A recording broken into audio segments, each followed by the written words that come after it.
Ah, bien le bonjour dans le précieux nom de Jésus-Christ notre Seigneur.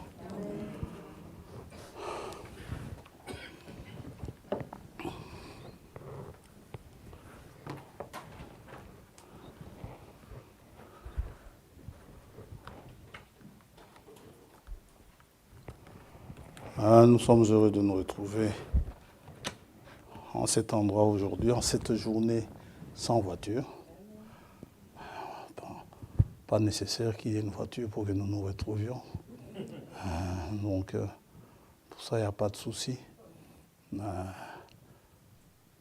Seulement, moi, je trouve qu'il devrait en faire aussi le lundi et les autres jours, pas seulement le dimanche.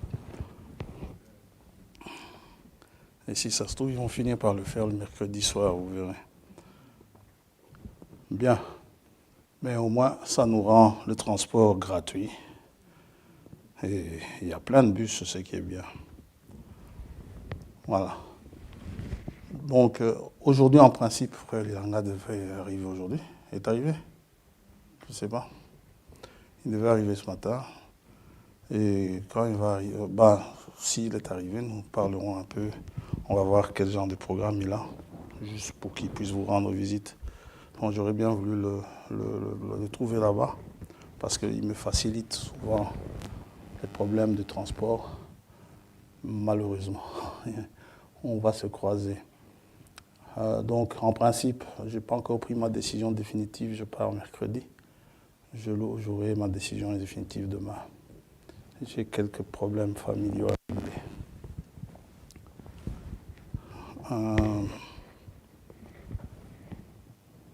Donc, voilà. Mais le frère m'a dit qu'il partait à Paris dimanche. Il m'a dit ça au téléphone avant-hier. Qu'il partait à Paris. Il devait partir à Paris dimanche, mais bon, il m'a dit, écoute, on va parler. Si toi, tu viens par ici mercredi, on va parler et on verra bien ce qu'on peut faire. Je dis, c'est malin de partir le dimanche.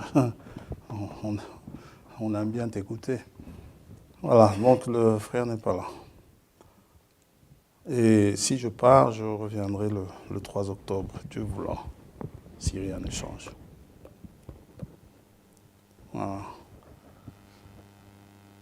Je n'ai rien oublié. Si j'ai oublié quelque chose, je vous le dirai. Que Dieu vous bénisse richement. Nous allons prier.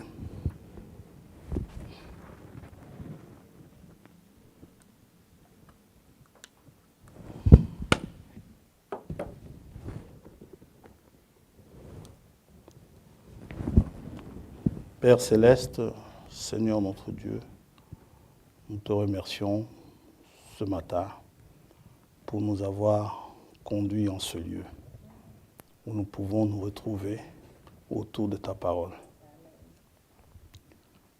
Cette parole veuille tout simplement nous l'inspirer. Elle est merveilleuse, elle est digne d'être reçue, elle est véritable, elle est juste, elle est infaillible. Toutes choses passeront, mais ta parole ne passera point.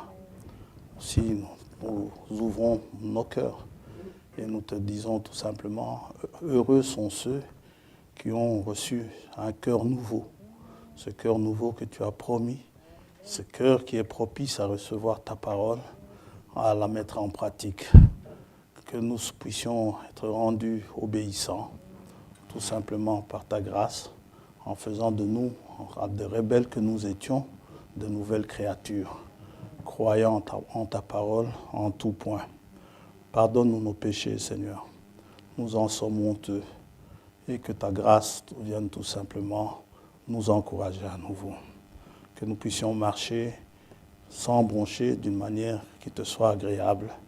De manière à rendre un bon témoignage de ta résurrection, vivant au milieu de ton peuple, encore en ce jour.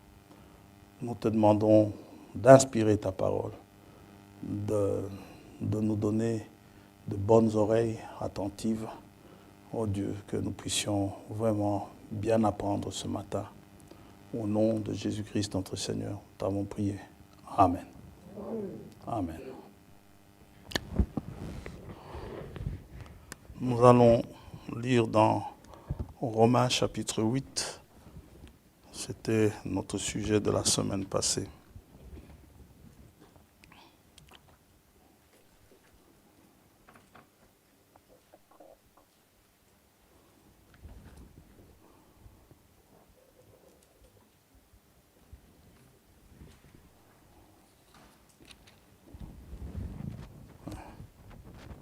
Bien entendu, si je voyage, il y a frère Albert qui est là, il y a frère Nestor qui est là également.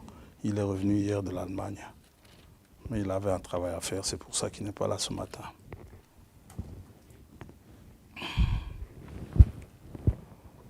Romains 8, 28 à 29. Nous savons du reste que toute chose concourt au bien de ceux qui aiment Dieu, de ceux qui sont appelés selon son dessein. Car ceux qu'il a connus d'avance, il les a aussi prédestinés à être semblables à l'image de son Fils, afin que son Fils soit le premier-né de beaucoup de frères. Amen. Que Dieu bénisse sa parole. Nous pouvons nous asseoir. Il nous a prédestinés à être semblables au Fils de Dieu. Voilà son dessein dès le départ, son plan, ce qu'il avait en pensée. Et au plus profond de cette pensée, Dieu voulait réaliser quelque chose. Déjà, dès le commencement. Au commencement, dans Genèse chapitre 1er, verset 26.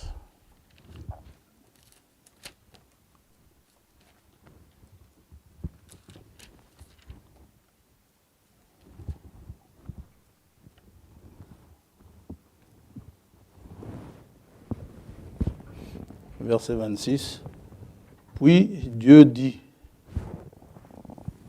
faisons l'homme à notre image, selon notre ressemblance, et qu'il domine sur les poissons de la mer, sur les oiseaux du ciel, sur le bétail, sur toute la terre et sur tous les reptiles qui rampent sur la terre.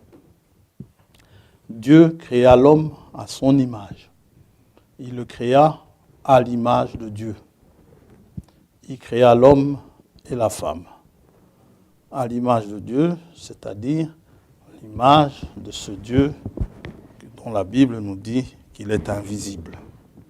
L'image de quelque chose d'invisible, maintenant, nous pouvons nous rendre compte qu'il ne s'agit pas d'une ressemblance. Il dit à notre image, à notre ressemblance. Il ne s'agit pas d'une ressemblance physique, parce qu'il est invisible. Colossiens nous le confirme, il nous dit qu'il est invisible. Et personne n'a jamais vu Dieu, nous dit Paul à Timothée. Dit Paul à Timothée. Il nous dit ceci, au verset Colossiens 1er, verset 15, le Fils est l'image du Dieu invisible, le premier-né de toute la création. Car en lui ont été créées toutes les choses qui sont dans les cieux et sur la terre, les visibles et les invisibles. Trône, dignité, domination, autorité. Tout a été créé par lui et pour lui. Ce qui signifie qu'il y a des choses qu'on ne voit pas avec nos yeux physiques. Nous ne les voyons pas, mais ces choses existent. Dieu les a créées. Il y a des histoires qui circulent autour de nous qu'avec nos yeux, nous ne voyons pas. Mais il y a de ces choses dont nous pouvons en voir les effets. Quand on vous parle du virus corona, nous ne le voyons pas, mais nous pouvons voir les effets du corona sur quelqu'un. Ça va? Et c'est ainsi pour les choses, il y a également les choses visibles, il y a ces choses invisibles, le vent, on ne voit pas le vent, mais on voit les effets du vent.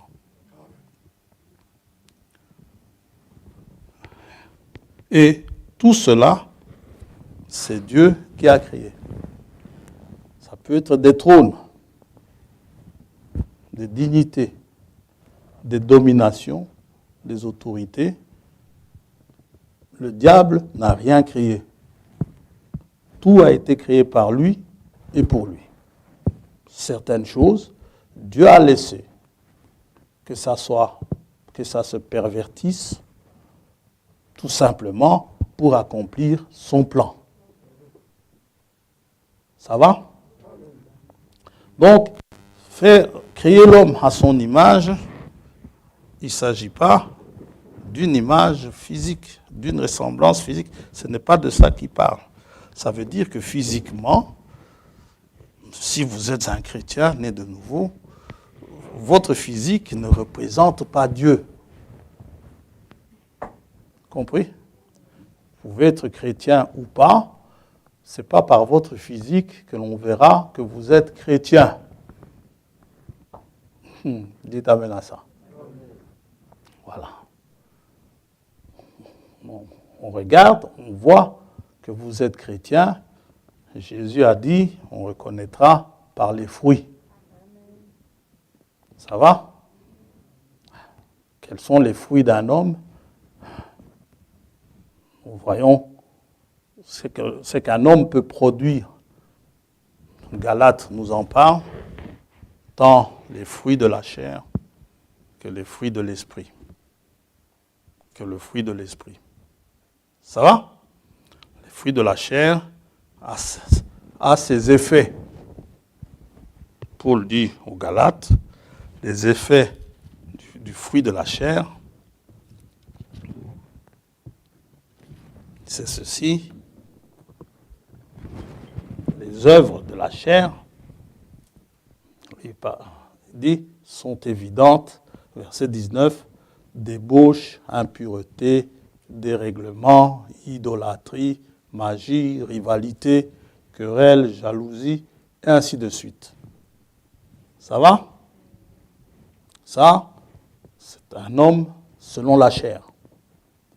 Il peut paraître gentil, il peut paraître bon, il peut paraître serviable, mais il y a de ces choses en lui que nous ne voyons pas, qui ne sont pas bonnes à prendre. Par exemple, quelqu'un qui est jaloux d'un autre, il peut ne pas manifester la jalousie, mais au-dedans, il est jaloux. Ça va? Il y a de ces buveurs qui arrivent à se maîtriser. Vous n'avez pas l'impression qu'il a bu, mais laissez-le seulement un moment se mettre debout, n'est-ce pas? Eh bien, vous verrez que réellement, il a bu. Oui. Alors, le fruit de l'esprit, c'est l'amour, la joie, la paix, la patience, la bonté, la bienveillance, la foi, la douceur, la maîtrise de soi. Tout ça, c'est le fruit de l'amour. Un seul fruit qui a tout cela.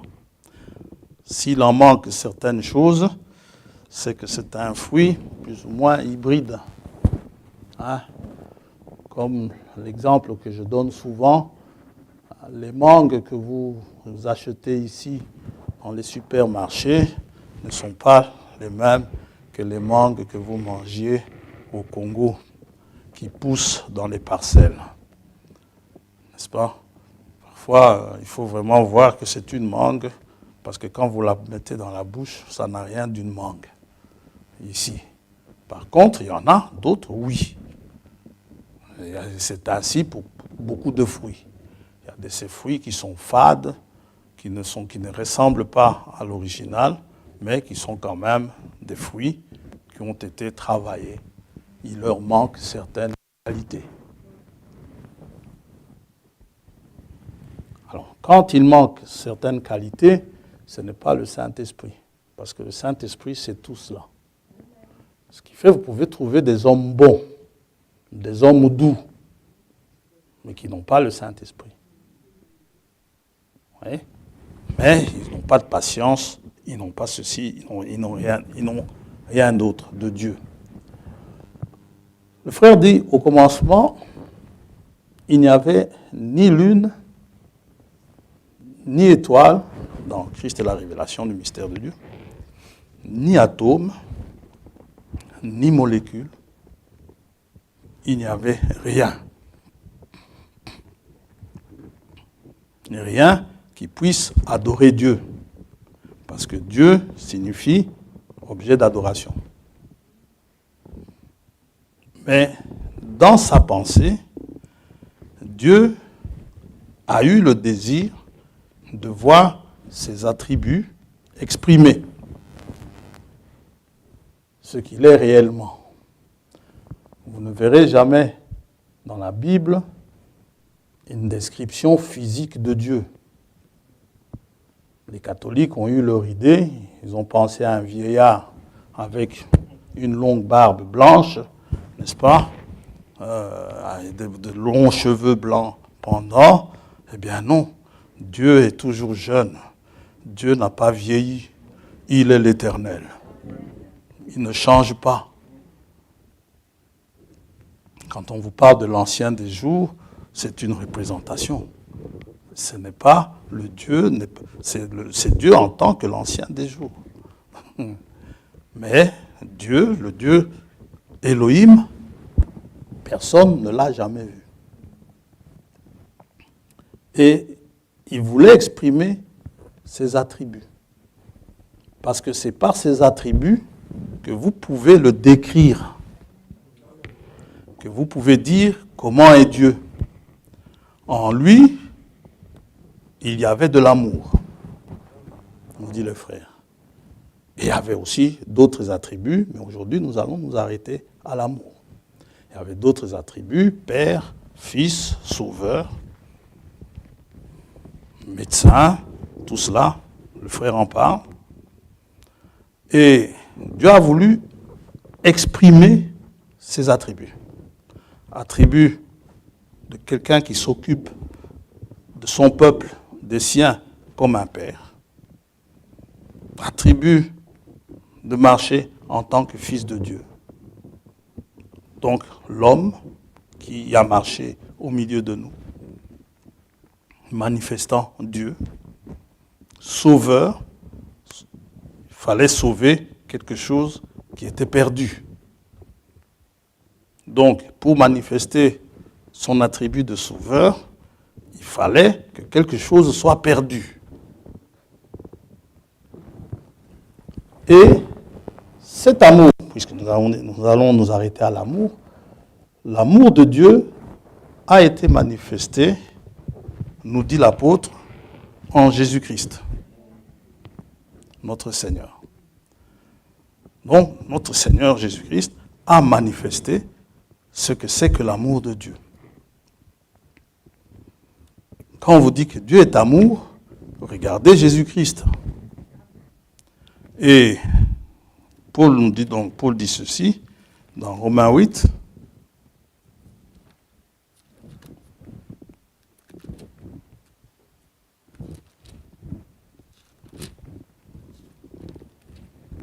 Verset 35. Qui nous séparera de l'amour de Christ? Il ne dit pas ici, là, au verset 35, il ne dit pas l'amour de Dieu, il dit l'amour de Christ. Or, Christ, nous savons qu'il est Dieu, c'est le Messie, qu'il est Dieu manifesté dans la chair. Alors, il nous demande, sera-ce la tribulation, ou l'angoisse, ou la persécution, ou la faim, ou la nudité, ou le péril, ou l'épée. Selon qu'il est écrit, c'est à cause de toi qu'on nous met à mort tout le jour, qu'on nous regarde comme des brebis destinées à la boucherie. Mais dans toutes ces choses, nous sommes plus que vainqueurs par celui qui nous a aimés. Ce qui signifie que cette victoire est une manifestation de l'amour de Dieu. Que si nous avons vaincu, si nous sommes vainqueurs de ces choses-là, c'est parce que Dieu nous aime, parce que Dieu nous a aimés. Vous savez, il y a des choses étonnantes dans la parole de Dieu. Si Dieu ne vous le révèle pas, vous passez à côté. Car j'ai l'assurance que ni la mort, ni la vie, ni les anges, ni les dominations, ni les choses présentes, ni les choses à venir, ni les puissances, ni la hauteur, ni la profondeur, ni aucune créature ne pourra nous séparer de l'amour de Dieu manifesté en Jésus-Christ notre Seigneur. Cet amour est manifesté en Jésus-Christ notre Seigneur. Alors, soyons bien attentifs ici à tout ce qui entoure cet amour pour que justement cet amour soit manifesté. N'est-ce pas? C'est pour cela qu'on a lu cela doucement, lentement. Il nous parle, pour manifester l'amour de Dieu, il nous parle de tribulation, au verset 35. Il nous parle d'angoisse, de persécution, de faim, de nudité, de péril et d'épée. Ça va? Il nous parle de victoire, de domination, des choses présentes, des choses à venir, puissance, ni hauteur, ni profondeur. Nous ne voyons pas apparaître des choses comme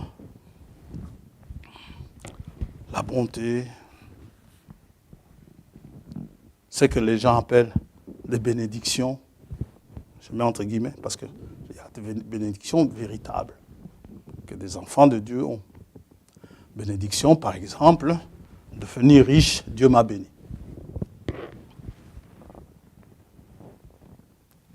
Mais non, il nous parle même de faim. Des gens qui ont faim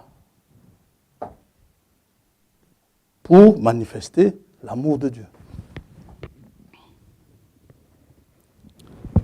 Le premier constat que l'on peut faire, c'est que l'amour de Dieu n'écarte pas les souffrances.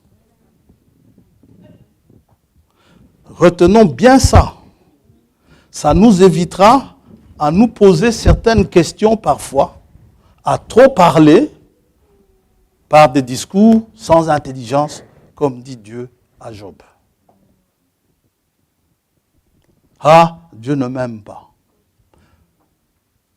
Je lui ai demandé ceci, je n'ai pas reçu. Tout ce que je lui demande, je n'ai pas. Israël s'y est achoppé à cette chose. Et nous lisons cette partie de verset 1er, verset 2, première partie, dans Malachie, chapitre 1er. Ah, c'est juste pour avoir le titre. Hein. Mais la question, elle a sa place.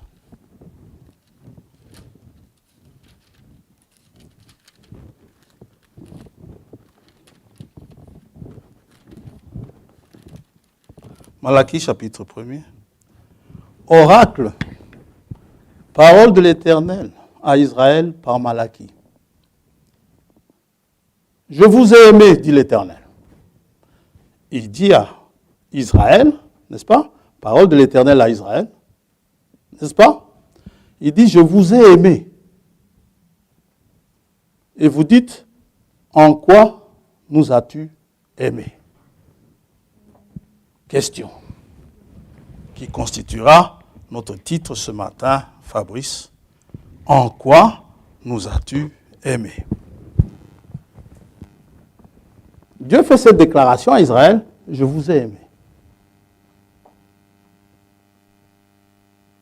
Alors Israël regarde, Seigneur, partout où nous sommes passés, il n'y a pas de peuple qui ait jamais souffert comme nous. Et tu dis que tu nous as aimés. En quoi nous as-tu aimés?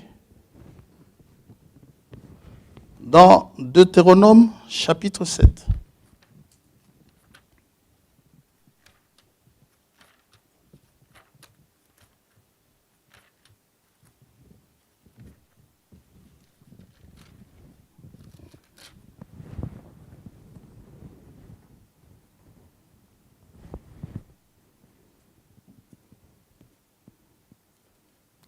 Verset 6. Moïse s'adresse à Israël de la part de Dieu. Car tu es un peuple saint pour l'Éternel ton Dieu. L'Éternel ton Dieu t'a choisi. Dites amen à ça. Choisir, c'est élire. Il t'a élu pour que tu sois un peuple qui lui appartienne entre tous les peuples qui sont sur la face de la terre. Alors, pourquoi est-ce qu'il vous a choisi? Ce n'est point parce que vous surpassez en nombre tous les peuples. Ce n'est pas parce que vous êtes plus nombreux que l'Éternel s'est attaché à vous et qu'il vous a choisi. D'ailleurs, vous êtes le moindre de tous les peuples. Yes. Amen. Mais parce que l'Éternel vous aime. Ah.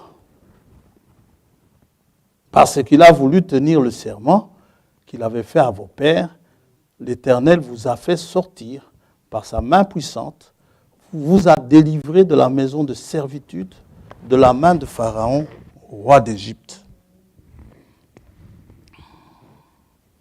Sache donc que c'est l'Éternel ton Dieu qui est Dieu. Ce Dieu fidèle garde son alliance et sa miséricorde jusqu'à la 1000e génération envers ceux qui l'aiment et qui observent ses commandements.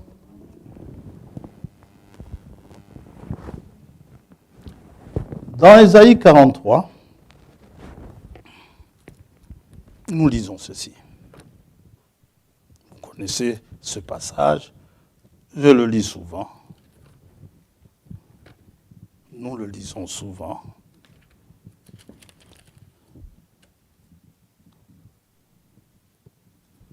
Vous savez pourquoi nous lisons souvent ce passage? Parce que ça fait vraiment presque partie de notre quotidien. Ainsi parle maintenant l'Éternel, qui t'a créé, ô Jacob. Celui qui t'a formé, ô Israël, ne crains rien. Jacob ne craint rien, car je te rachète. Je t'appelle par ton nom. Tu es à moi. Donc, pour que tu lui appartiennes. Tu lui appartiens. Si tu traverses les eaux, tu les enlèveras, Seigneur. Non, je serai avec toi. Oh. Les fleuves, ils ne te submergeront point. Si tu marches dans le feu, tu l'éteindras, non. Tu ne te brûleras pas. Et la flamme ne t'embrasera pas. Car je suis l'Éternel, ton Dieu, le Saint d'Israël, ton Sauveur. Je donne l'Égypte pour ta rançon, l'Éthiopie et Saba à ta place. Alors Dieu dit ceci, c'est étonnant. Il dit à Israël, parce que tu as du prix à mes yeux, parce que tu es honoré et que je t'aime. Je donne des hommes à ta place et des peuples pour ta vie. Vous savez, il y a de ces hommes qui ont difficile à dire à leur femme, je t'aime. Mais Dieu dit à son peuple, je t'aime.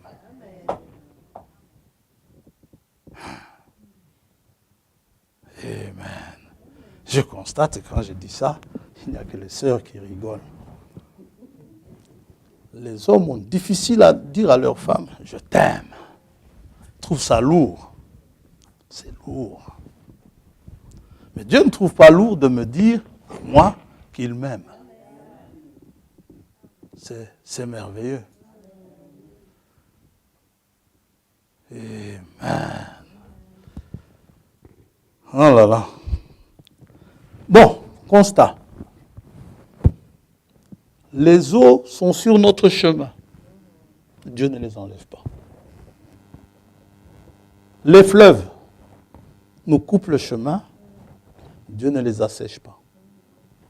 Et pourtant, il peut le faire. Il a déjà montré qu'il pouvait le faire. Il peut même éteindre le feu. Mais il dit, s'il arrive que là où tu marches, il y a du feu, je ne soufflerai pas dessus pour éteindre le feu, mais tu ne te brûleras pas. Alors, qu'est-ce que vous allez faire avec tous ces incendies forestiers qu'il y a en France? Vous allez vite courir là-bas parce que vous êtes chrétien et vous dites, je vais traverser ce feu, n'est-ce pas, comme cela par défi. Eh bien, c'est sûr que vous n'arriverez pas à l'autre bout. Vous allez brûler comme une torche. Dieu ne vous dit pas de vous diriger vers le feu. Il dit, si tu marches dans le feu, tu ne te brûleras pas. Point. Si tu marches dans le feu, donc tu ne te brûleras pas, et la flamme ne t'embrasera pas. Il y a un problème? Non, le téléphone est là-bas.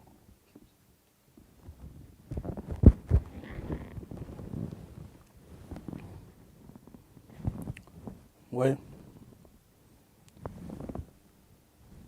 Il n'enlève pas les eaux, les fleuves, le feu, les flammes, mais il dit à Jacob, je t'aime. Donc, Jacob peut se retrouver en plein feu, le feu ne s'éteint pas.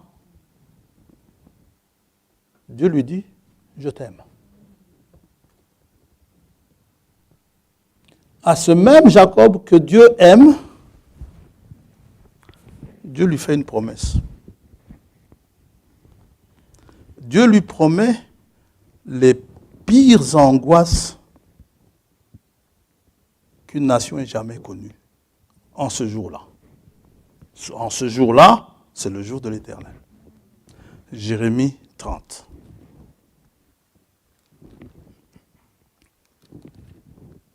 Ce même Jacob que Dieu aime.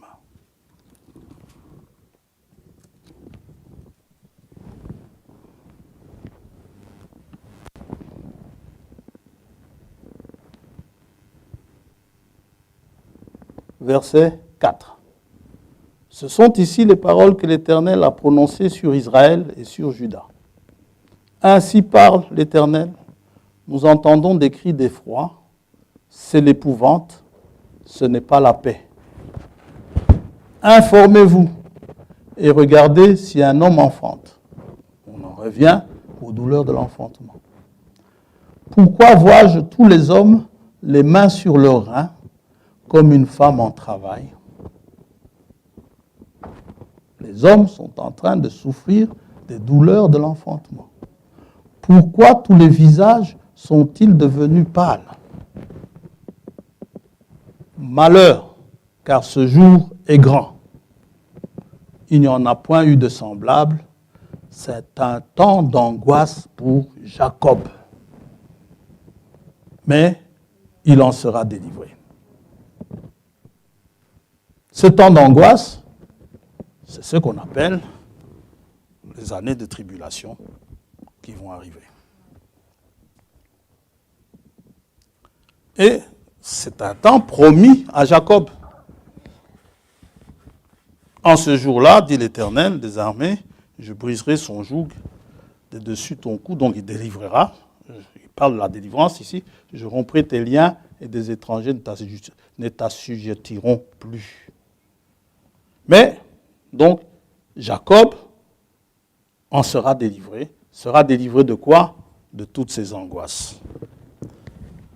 Alors, toutes ces angoisses, Seigneur, que tu promets à Jacob, en quoi les as-tu aimées? Ça va? Ça, c'est la part de Jacob.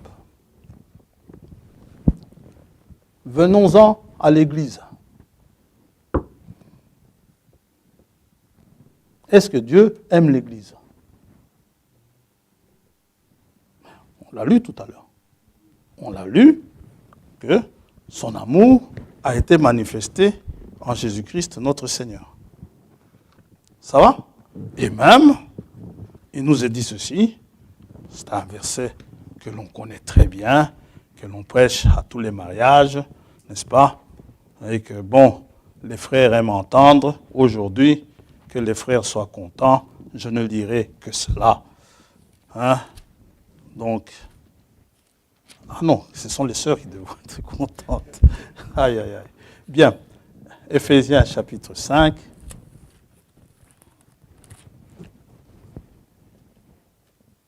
Je suis dans Galates. Pourtant, je pensais l'inverse. Bon. Il dit ceci. Ben alors, pour ne pas faire de mécontents, on va tout lire. Verset 22.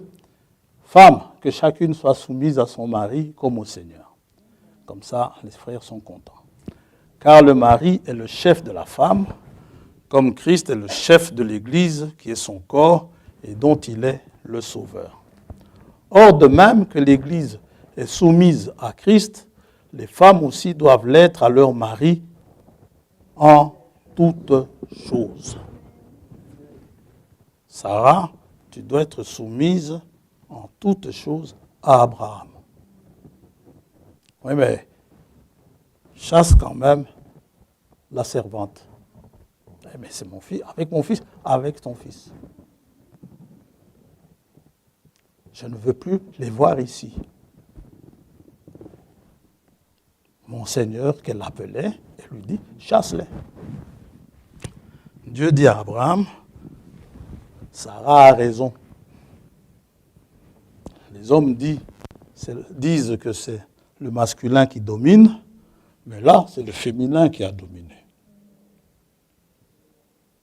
Verset 25, Marie, que chacun aime sa femme. Ah, de quel amour? On demande ici. Comme Christ a aimé l'Église. Parce que, vous savez, ça fait quand même drôle que la Bible prenne un passage pour exhorter l'homme à aimer sa femme. Il a épousé pourquoi? N'est-ce pas, fiston? Tu te maries pourquoi? Parce que tu l'aimes, non? Ça va, ma fille? Oui. Parce que vous l'aimez.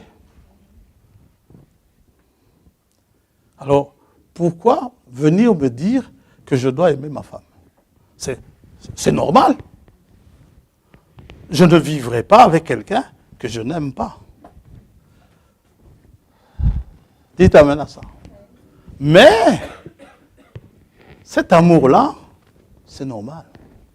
Même le monde le fait. Tu l'aimes, je l'aime. Ok, je veux l'épouser, je l'aime.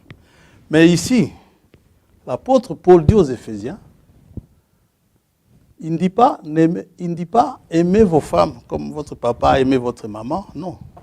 Ou comme les hommes aiment comme les autres grands hommes aiment leurs femmes, non, non. Il dit comme Christ a aimé son Église. De cet amour-là, c'est un amour différent de l'amour que moi j'ai pour ma femme. Ça, c'est l'amour conjugal. Cet amour ici qui est demandé, c'est un amour spécial.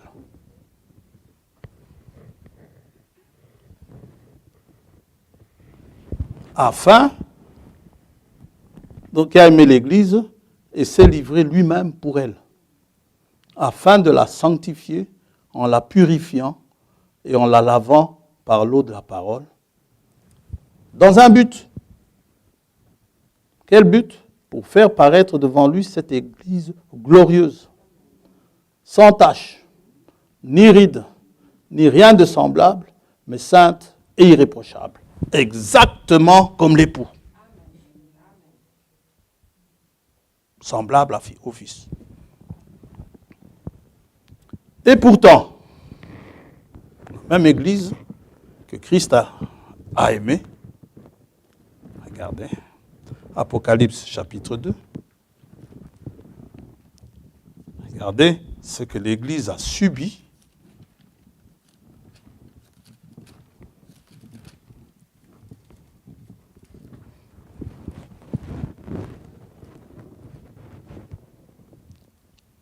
À l'âge de Smyrne. Verset 8. Prenons juste ça. L'âge de Smyrne. Écrit à l'ange de l'église de Smyrne. Voici ce que dit le premier et le dernier. Constatons que le premier et le dernier, c'est le grand Jéhovah qui a ouvert la mer Rouge. Et il se présente à Jean, dans l'Apocalypse, il dit, c'est moi. J'étais mort, je suis vivant, au siècle des siècles. Il dit, c'est moi. Écrit à l'ange de Gabriel, il dit ceci, eh bien, le premier, le dernier, donc rien ne peut m'arriver. Comme David disait, l'Éternel est mon berger, je ne craindrai aucun mal. Ce que beaucoup de chrétiens disent également. Parce que Christ, c'est le Dieu Tout-Puissant.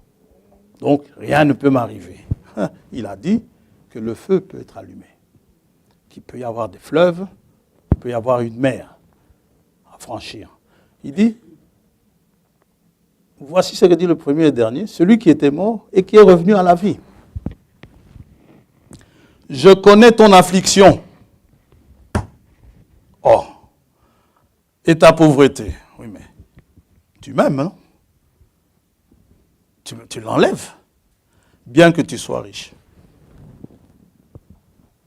Et donc, je vois ta pauvreté, tu n'as pas à manger. Je connais les calomnies de la part de ceux qui se disent juifs et ne le sont pas, mais qui sont une synagogue de Satan. Ne crains pas ce que tu vas souffrir. Oh!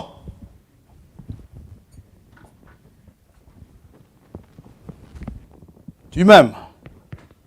Voici, le diable jettera quelques-uns d'entre vous en prison, afin que vous soyez éprouvés. Et vous aurez une tribulation. Seigneur. Pas de réjouissance, non. Vous aurez une tribulation de 10 jours. Je m'en sortirai. Non, non. Sois fidèle jusqu'à la mort.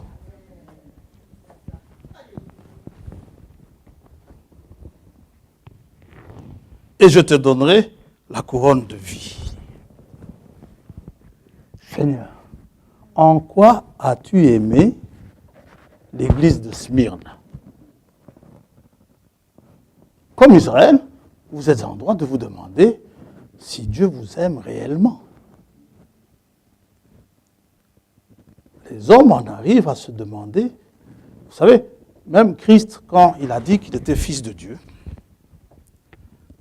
les hommes se sont demandé réellement s'il était le fils de Dieu. Si Dieu l'aimait réellement. Matthieu 27. Subissant tous ceux qui subissaient. On lui crachait au visage. On lui arrachait la barbe. On se moquait de lui. On l'a couronné d'épines. On l'a planté sur une croix. Oh, les témoins de Jéhovah disent à un poteau, que ce soit un poteau ou une croix, la souffrance est la même. La croix, c'était l'instrument que les Romains utilisaient pour les tortures. C'est historiquement prouvé.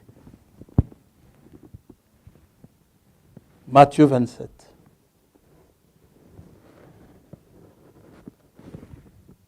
Verset 41. Les principaux sacrificateurs, pas les païens, les principaux sacrificateurs, avec les scribes et les anciens, se moquaient aussi de lui. C'est la même qui enseignait la parole. L'Éternel vous aime. Et disait, il a sauvé les autres et il ne peut se sauver lui-même. Frère Branham dit, c'est le meilleur compliment qu'ils auraient jamais pu lui faire. Qu'ils aient pu jamais lui faire. Voilà, oui, c'est mieux de dire ça comme ça. C'était le meilleur compliment qu'ils pouvaient lui faire.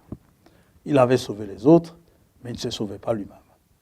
Si le roi d'Israël, qu'il descende de la croix, et nous croirons en lui, il s'est confié en Dieu, que Dieu le délivre maintenant s'il l'aime. Ça, c'est la pensée humaine. Que dans vos souffrances, si Dieu vous aime, eh bien, s'il m'aime vraiment, qu'il me délivre. Eh bien, vous serez étonnés, si Dieu vous aime, Dieu va vous laisser planter à cette croix-là. Amen. Parce que c'était sa volonté que vous passiez par là.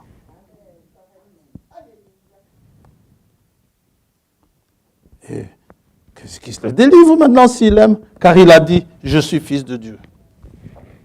Les brigands aussi, crucifiés avec lui, l'insultaient de la même manière. Et pourtant, Dieu fait cette déclaration, celui-ci est mon fils bien-aimé, en qui j'ai mis toute mon affection. Mais Seigneur, puisque tu l'aimes, mais délivre-le de la croix. Comment Dieu peut-il dire, aimer et rester là à regarder son peuple souffrir, son fils souffrir, son église souffrir, vous menant comme une brebis à la boucherie? Dénué de tout, persécuté. Comment un Dieu qui vous aime peut-il vous laisser aller jusqu'à cette extrémité-là? C'est pourquoi, ne comprenant pas son amour pour nous, quand nous nous retrouvons dans cette situation-là, nous nous posons souvent cette question. En quoi nous as-tu aimés? En quoi m'as-tu aimé? Mon frère est venu m'exhorter. Frère, Dieu t'aime. Voilà la question que je pose. Frère, je veux bien, mais tu ne sais pas par où je passe? Moi, je ne sais pas. Et il dit, sois fidèle jusqu'à la mort. C'est ça la clé, ma soeur. À cette question-là, en quoi nous as-tu aimés? Dieu va répondre lui-même. Dieu dit, vous posez la question, hein, en quoi nous as-tu aimés? Eh bien, Dieu répond. On retourne dans Malachie 2. Malachie 1, pardon.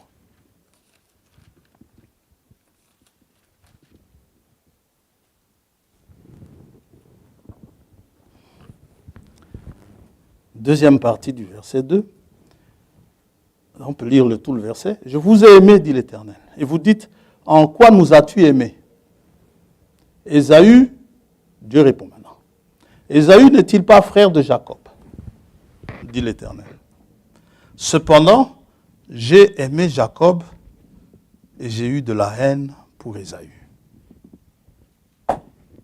Je vais m'arrêter là, le verset 3. Si vous voulez continuer, vous pouvez le continuer à la maison. J'ai eu de la haine pour Ésaü. Oh, Seigneur. De la haine pour Ésaü. Toi, tu as eu de la haine pour Ésaü, Seigneur. Ce matin, cette question est montée en moi ce matin. Dieu sait que c'est la vérité. Alors, puisque tu as eu de la haine pour Ésaü, montre-moi un peu où Ésaü a souffert.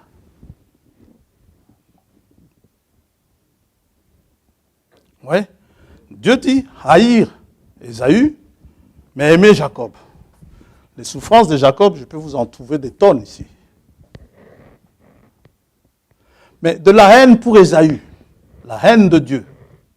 Moi, si j'ai de la haine pour quelqu'un, je lui souhaite tous les malheurs possibles. Toutes les douleurs possibles. Mais Dieu dit, j'avais de la haine pour Ésaü. Où voyez-vous Ésaü souffrir? Celui-là que Dieu est. Le seul endroit où vous voyez Ésaü pleurer, c'est quand il loupe la bénédiction. Vous avez pleuré de douleur, de souffrance, de persécution, de toutes sortes de choses, mais Ésaü, lui, il a juste pleuré parce qu'on lui a privé la bénédiction. Non, le droit de noces, il avait déjà vendu. C'était la bénédiction qu'il voulait. La bénédiction rapportée au droit d'aînesse. Il savait qu'il avait déjà vendu le droit d'aînesse. Et Hébreux chapitre 12 nous dit, oui, mais quand même, Ésaü, il a pleuré. C'est dit aussi dans Genèse 26. Mais lisons dans Hébreux chapitre 12.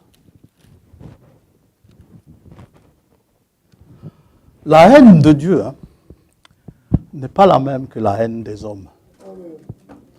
L'amour de Dieu, ce n'est pas la même chose que l'amour des hommes. Hébreux 12.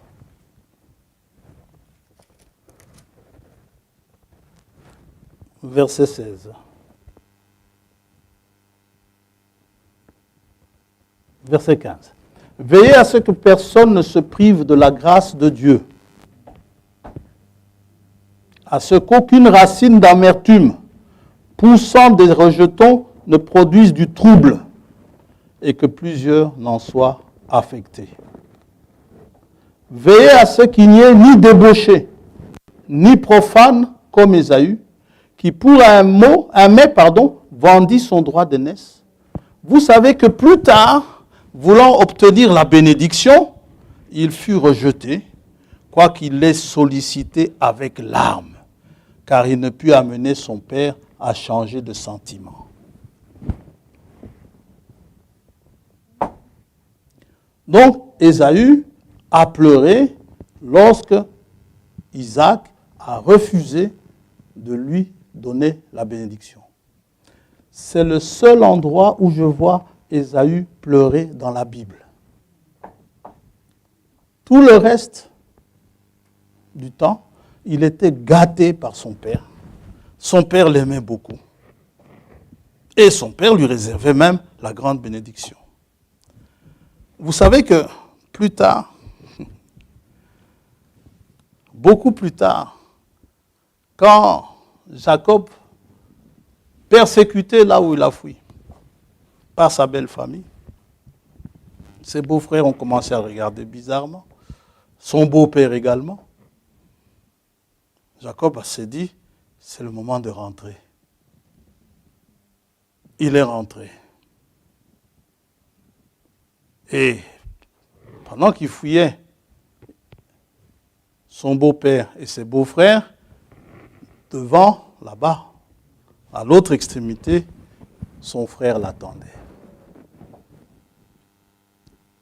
Imaginez-vous un peu ses sentiments à ce moment-là.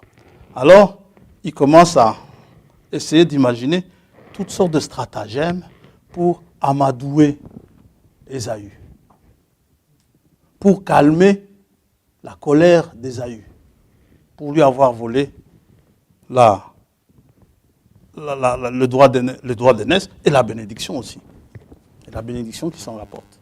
Lui, il voulait vendre le droit d'aînesse tout en gardant la bénédiction. C'est ce qu'il voulait. Mais la bénédiction qui s'en rapporte est liée à ça. Vous ne pouvez pas avoir l'un ou l'autre. C'est les deux ou rien du tout. Dans Genèse 33,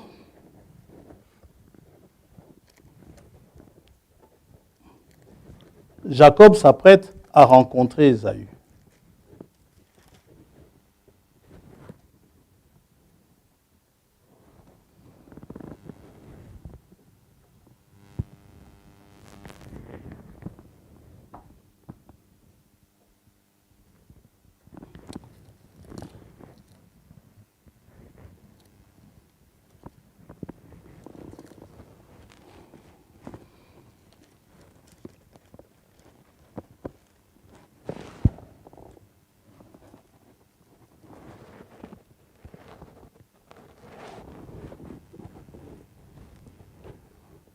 Verset 1er.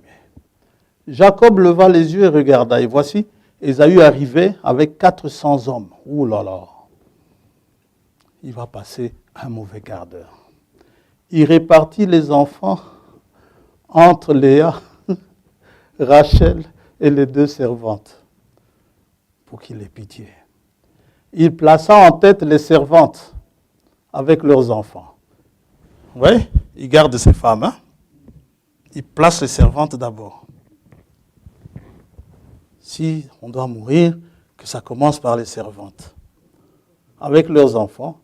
Puis, celle qu'il aimait le moins, Léa avec ses enfants.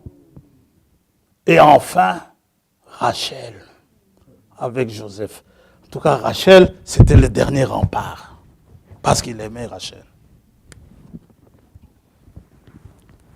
Lui-même passa devant eux et il se prosterna à terre 7 fois. Jacob qui avait fait ce serment, si l'Éternel permet que je rentre, patati patata, n'est-ce pas? L'Éternel, le Dieu de mes pères, sera mon Dieu. Ici, il se prosterne devant son frère, à qui il a volé le droit d'aînesse. Enfin, il l'a acheté.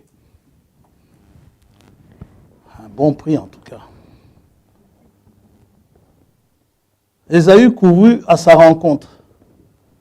Il s'étonne. Ésaü l'embrassa, se jeta à son cou et le baisa. Et ils pleurèrent. Ah, je suis ton frère. Ésaü, levant les yeux, vit les femmes et les enfants et dit, mais qui sont ceux que tu as là?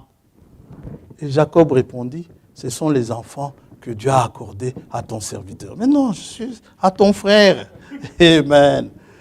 Les servantes s'approchèrent et leurs enfants et se prosternèrent. Léa et ses enfants s'approchèrent aussi et se prosternèrent. Ensuite, Joseph et Rachel s'approchèrent et se prosternèrent. Ésaü, que Dieu hait. Ésaü dit, mais pourquoi tout ça? À quoi destines-tu tout ce camp que j'ai rencontré?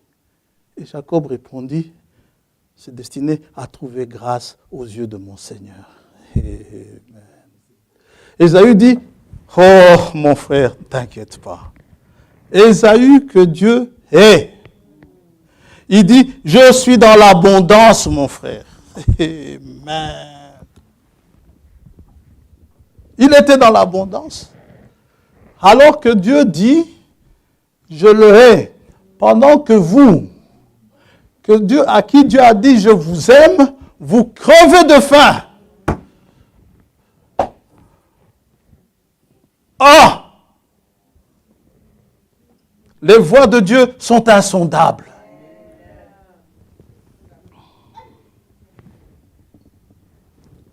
Vous regardez, amen. Vous regardez Bill Gates. Ah, celui-là, il est béni de Dieu. Il a peut-être vendu son droit d'aînesse depuis longtemps. et tout semble lui réussir. Il a de l'argent, ne sachant plus quoi en faire. Amen. Vous trimez. Comme un jour, je vous ai déjà dit ça. On était parti à la cueillette des fruits. On était avec frère Pépin, frère Souza, du côté de Tire-le-Mont là-bas. Alors frère Pépin, il était tellement zélé à l'époque. Il est un peu moins maintenant. Mais il était très zélé à l'époque. Pendant la cueillette, au lieu de cueillir les pommes, il n'arrêtait pas d'exhorter les gens. Amen. Et le comble, c'est que la propriétaire du verger, quand elle venait pour contrôler, elle aimait bien voir frère Pépin travailler. Mais elle en avait toujours sur le frère Souza. Amen. Le frère Souza était là. L'autre, la propriétaire lui dit, mais vous n'êtes pas dynamique. Alors, ça énervait le frère Souza. Je dis, ah, beau frère, toi, tu es fichu, hein. Et Pépin, il ne faisait rien. Alors là, la propriétaire disait, oh, Pépin, lui, il travaille. Mais il exhortait les gens. Et quand il les exhortait, il leur sortait des phrases, il leur disait des choses. Je suis fils du roi. Alors, un des cueilleurs le regarde. Il lui dit, tu es quoi? Fils du roi. Je suis fils du roi. Il dit, ah ouais? Oui, oui. Il dit, et qu'est-ce que tu fais là? Il dit, je cueille. Amen. Alors, les gens ne peuvent pas comprendre que le fils du roi soit là en train de faire la cueillette. Le fils de Philippe, lui, ne fait pas la cueillette. Mais Pépin, et vous et moi, nous faisons la cueillette. Gloire à Dieu. Il dit, je suis dans l'abondance. Les Elon Musk, là, ils ont plein d'argent. Ils ne parlent même pas de Dieu. Ils sont dans une abondance oui, insolente.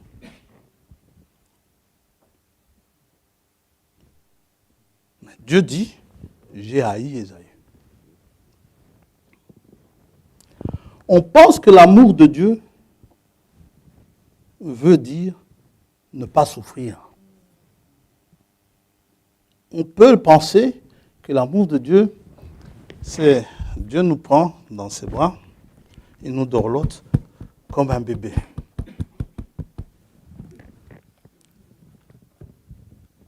Eh bien, on se trompe. Dieu nous dit, la preuve que je vous aime, je vous ai choisi. C'est ce qu'il dit à Israël. Il dit à Israël, je t'aime. Nous l'avons lu dans Deutéronome 7, je vous ai choisi. Jésus dit aux disciples, c'est moi qui vous ai choisi. Jean dit dans son épître, il nous a aimés le premier. La preuve de son amour, que Dieu nous aime, c'est l'élection. La preuve que vous épousez votre fiancée, la preuve de l'amour que vous avez pour elle, vous l'épousez, vous l'élisez, vous l'avez choisie comme épouse. C'est la preuve de l'amour que vous avez. Maintenant, quoi qu'il arrive,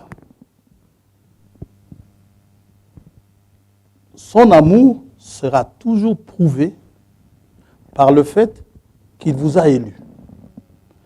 Et en tant qu'élu, vous occupez une place privilégiée. Regardez dans Matthieu 24, il dit ceci. Regardez la place des élus dans Matthieu 24, pendant qu'il donne la réponse aux questions qui lui sont posées.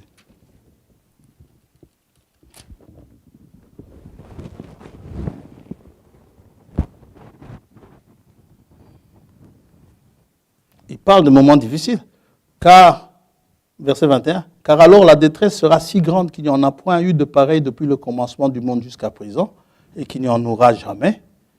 Et si ces jours n'étaient abrégés, personne ne serait sauvé.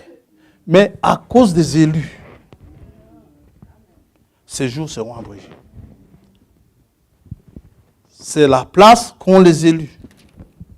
Au verset 31, au verset 30, alors le signe du Fils de l'homme paraîtra dans le ciel, toutes les tribus de la terre se lamenteront, et elles verront le Fils de l'homme venant sur les nuées du ciel avec puissance et une grande gloire. Il enverra ses anges avec la trompette retentissante, et ils rassembleront ses élus des quatre vents d'une extrémité des cieux à l'autre.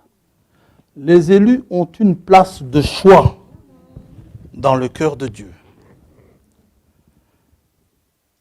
Il a choisi les siens, il a choisi son Église, il bâtit lui-même son Église. Qu'importe ce qui arrive, il y a une promesse qui leur est attachée.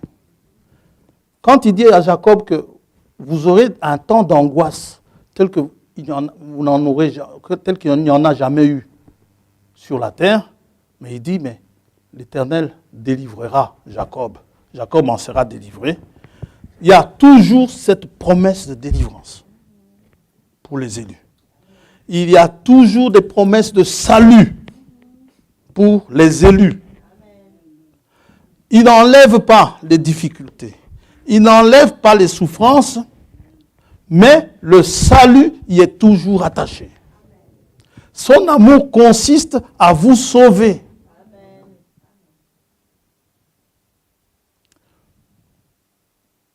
Oui. Pour les siens, dans Éphésiens, il dit ceci. C'est ce qui fait dire au frère Branham. Il dit que l'amour de Dieu est un amour électif, selon l'élection. La preuve qu'il vous aime, c'est qu'il vous a élu. Si vous êtes un élu, vous savez que Dieu vous aime. Si vous souffrez, ce n'est pas vraiment une preuve tangible, ce n'est pas tel, mais sachez qu'un élu doit passer par là. Pourquoi? Pour être perfectionné. Amen. Je ne dis pas que Pierre dit, si vous souffrez, il faut que vous souffriez pour la cause de Christ, n'est-ce pas? Mais si vous souffrez parce que vous le méritez, ça c'est autre chose. Si vous souffrez pour Christ, soyez heureux. Dans Éphésiens, chapitre 1er, nous connaissons ça. Verset 3. Béni soit le Dieu et Père de notre Seigneur Jésus-Christ, qui nous a bénis de toute bénédiction spirituelle dans les lieux célestes en Christ. En lui, Dieu nous a élus avant la fondation du monde pour que nous soyons saints et irréprochables devant lui. Pour que nous soyons à l'image de son Fils. Pour que nous soyons semblables à son Fils. Or, pour être semblable à lui, pour manifester le caractère qu'il avait, on ne nous demande pas de prendre les habits des Palestiniens, les porter. Il ne s'agit pas de ça, d'avoir une barbe, n'est-ce pas? Il ne s'agit pas de ça, mais il s'agit d'un caractère. Ce caractère-là ne se forge que dans la souffrance. Quelqu'un qui n'a jamais connu cette souffrance-là de l'élu il ne peut pas hériter du royaume des cieux. Ouais. Donc, il dit, il nous a élus pour que nous soyons saints et irréprochables devant lui. C'est le but même de l'élection. Il nous a prédestinés dans son amour, vous voyez, c'est dans son amour, à être ses enfants d'adoption, par Jésus-Christ, selon le bon plaisir de sa volonté, pour célébrer la gloire de sa grâce dont il nous a favorisés dans le bien-aimé. C'est ça son but. Voilà en quoi il nous a aimés. Et l'apôtre nous dit aux Romains, nous avons lu cela la fois passée, il dit, on peut le lire, hein, Romains chapitre 8.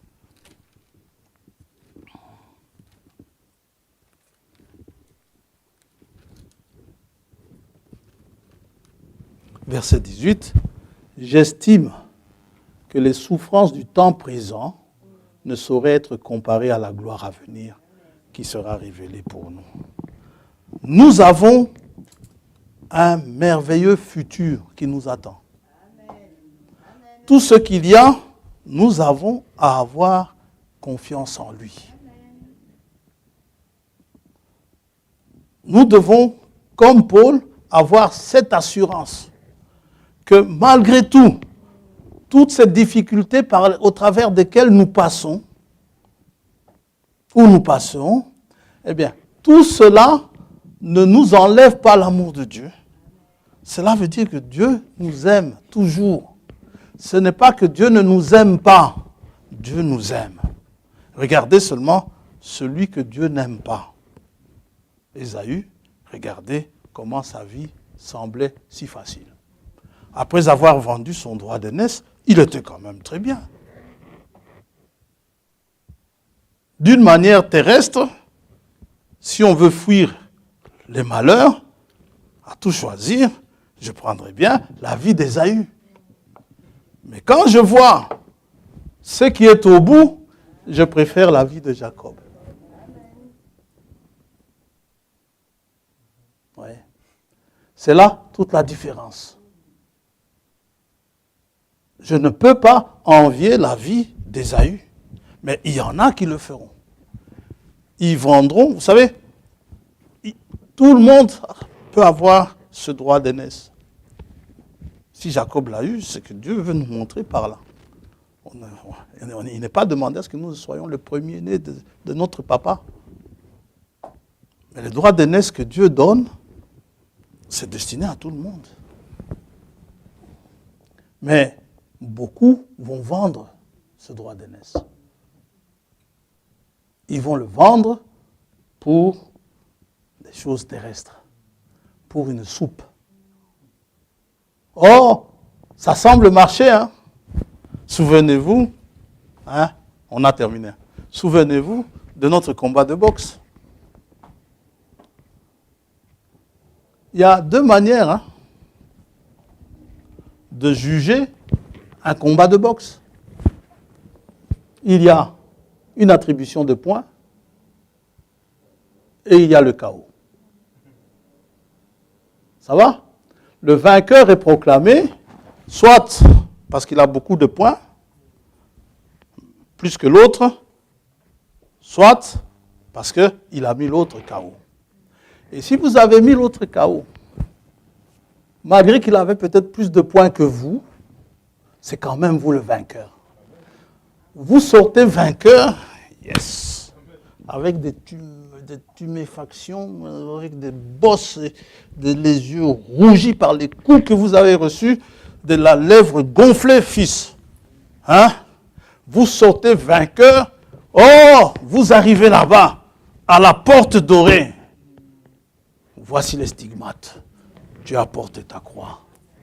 Vous voyez ça? Et vous voulez arriver là-bas frais comme une rose.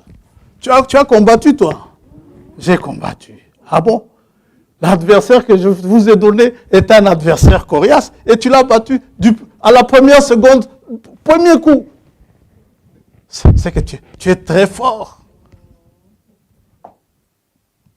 Non, non. Le combat qui nous attend, c'est un combat terrible. Ce n'est pas un pique-nique. Quand on arrive là-bas, on n'a pas besoin de dire « Seigneur, j'ai souffert, Seigneur, j'ai ceci, Seigneur... » Non, il voit, il sait, il dit « Je connais. Je connais ta tribulation. Je connais tes souffrances. » Il le sait. Il ne les a pas enlevées. Non, monsieur.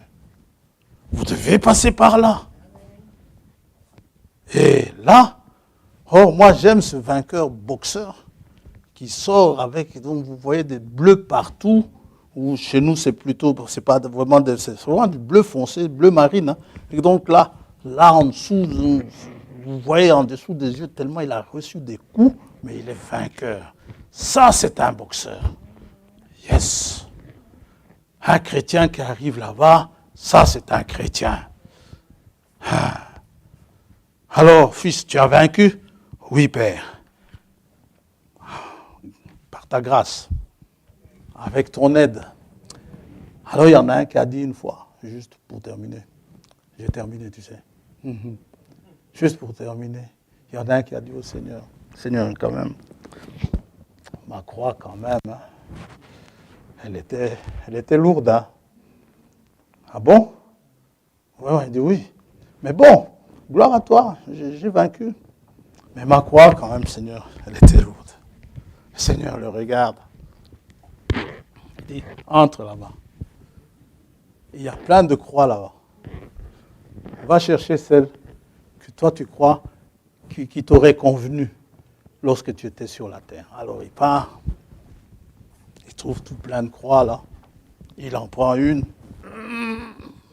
Il dit non, ça c'est trop lourd ça. Il prend une autre. Non, non, pas encore celle-là. Et puis il regarde les plus légères. Il en voit une, il soulève d'un doigt. Hop. Il dit non, il ne faut quand même pas exagérer. Et il la dépose. Et puis il en prend une. Il peine un peu. Et puis il la prend. Bon, il ne sait pas bien se mettre droit. Il doit quand même se plier. Et il arrive quand même à marcher. Il vient avec. Il dit bon, ça peut convenir. Il vient avec. Il dit Seigneur, cette croix-ci m'aurait convenu. Le Seigneur le regarde. Il dit tu es sûr? Il dit oui, cette croix-ci m'aurait convenu. Ah, le Seigneur lui dit, c'est drôle. C'est pourtant la croix que tu avais sur la terre. Yes. Il ne vous sera pas donné quelque chose qui soit au-dessus de vos forces. Que le Seigneur vous bénisse. L'amour de Dieu, Dieu vous aime. Ce n'est pas parce que vous passez par des situations compliquées que vous devez dire qu'il ne vous aime pas. Ce n'est pas parce qu'Israël va passer par cette grande tribulation que doit dire que Dieu ne l'aime pas. Dieu aime Israël. Dieu aime Jérusalem.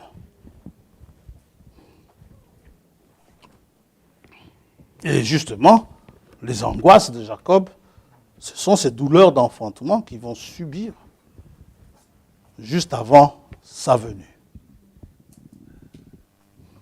Lorsqu'il viendra poser son pied sur le mont des Oliviers. Prions le Seigneur.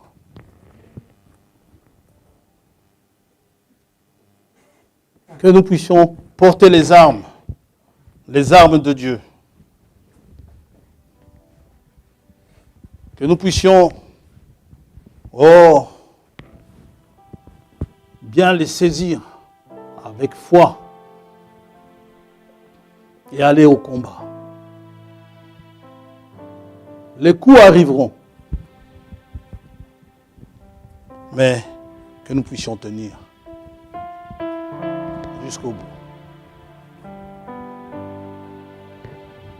Que Dieu nous en donne la force. La victoire, elle a été acquise à Golgotha. Il a dit, j'ai vaincu le monde. Cette victoire nous est apportée. Prions le Seigneur.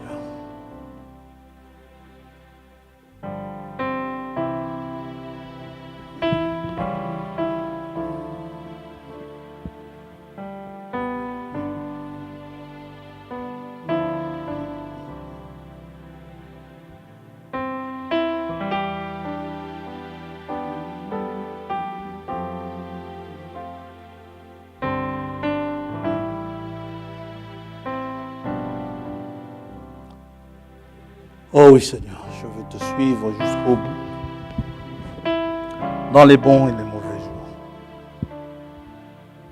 dans les difficultés comme dans les facilités, selon le chemin que tu as tracé pour moi, selon les obstacles qui se dresseront devant moi. Comme tu n'enlèves pas le feu, comme tu n'enlèves pas le fleuve, tu n'assèches pas le fleuve ni la mer, ni la flamme, tu ne l'éteins pas. Je ne te demande pas d'enlever l'obstacle. Je te demande de me faire la grâce. Non seulement à moi, mais à mon frère ici présent, à ma soeur ici présente. De me faire la grâce de surmonter cela. Si l'obstacle s'appelle une maladie, fais-nous la grâce de surmonter cela. Il y a de ces maladies qui nous font souffrir. Il y a de ces maladies qui nous font gémir. Comme l'ulcère, en plus des souffrances qu'il avait, comme l'ulcère de Job. Mais à aucun moment, il n'a péché. Il en est sorti vainqueur. L'apôtre a dit, je l'aime, je l'aime. Je l'aime parce que lui m'a aimé le premier. Je n'étais pas aimable, mais ce que je sais, c'est qu'il m'a aimé le premier. Il m'a élu avant la fondation du monde. Comment est-ce que je sais cela? Il m'a béni de toute bénédiction spirituelle. Comme tu as béni tous les Éphésiens ce jour-là. Non pas qu'ils passaient par des moments faciles. Ils ne parlaient pas de bénédictions, des choses terrestres. Ils parlaient de bénédictions spirituelles. Vous pouvez leur parler de prédestination. Vous pouvez leur parler d'élection. Vous pouvez leur parler de rédemption. Ils envoyaient la profondeur. Ils envoyaient la hauteur.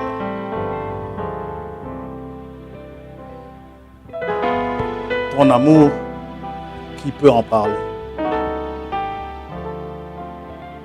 Humblement, nous voulons tout simplement te dire merci. Merci pour ta grâce, merci pour ce jour. Si tu tardes à venir, que tu nous redonnes encore des jours où nous pouvons nous retrouver ensemble. Et si tu viens au moment où nous sommes séparés physiquement, que tu permettes, Seigneur, que nous puissions nous retrouver dans les airs, venant à ta rencontre. Bénis cette assemblée. Bénis-les richement. Répands ta parole, Seigneur, dans les cœurs de tes enfants. Amorce ta création. Tu es le seul créateur. Cette nouvelle création dont nous attendons tous. Que cela soit vraiment une partie de l'assemblée des premiers-nés. Je te la remets entre tes mains. Et non point entre les mains d'un homme, mais entre tes mains. Tel que tu nous as toujours conduits jusqu'aujourd'hui. Car sans toi, nous ne serions pas là où nous sommes. Et lorsque nous regardons, lorsque nous nous souvenons du chemin parcouru, nous voyons combien tu as été avec nous. Combien tu es avec nous aujourd'hui. Et s'il y a encore un futur, combien tu seras avec nous et même avec nos enfants. Nous nous abandonnons à toi. Te remettons notre chemin du retour entre tes mains. Au nom merveilleux, tout suffisant, et tout puissant, glorieux de Jésus-Christ, notre bien-aimé Seigneur et Sauveur. Amen.